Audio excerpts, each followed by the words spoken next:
Welcome to టీవీ45 news. జిల్లాలో వ్యవసాయ నిర్దేశించిన లక్ష్య సాధన దిశగా కృషి చేయాలని జిల్లా కలెక్టర్ ఏ శ్యామ్ ప్రసాద్ ప్రాథమిక రంగాల అధికారులను ఆదేశించారు.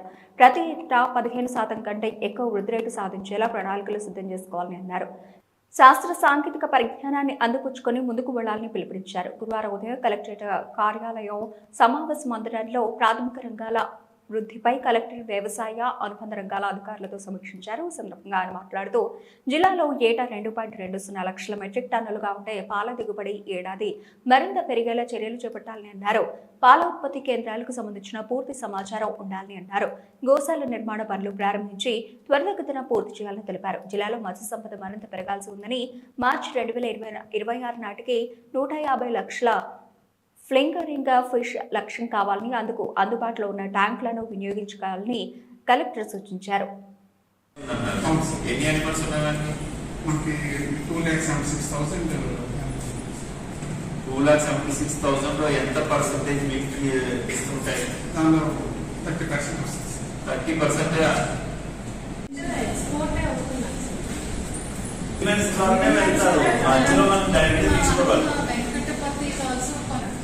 ప్రాసెస్ లో ఉన్నారండి సార్.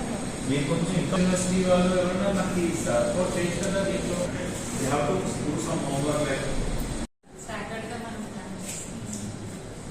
100% అవ్వాలి. సో నేను కూడా వస్తాను మీటింగ్ ఖచ్చితంగా. ఓకే మీటింగ్ ఒకటేనా? ఓకే.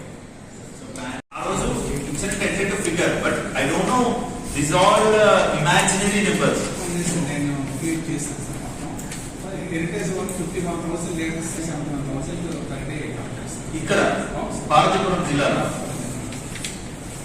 దెన్ 3 lakhs plus 50,000 అక్కడ 3,60,000 అయింది. హెరిటేజ్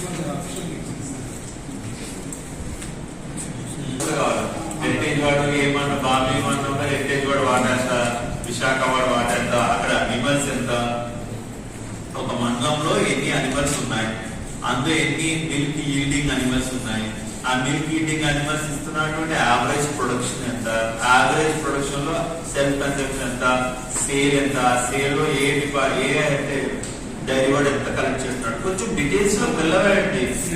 మనలో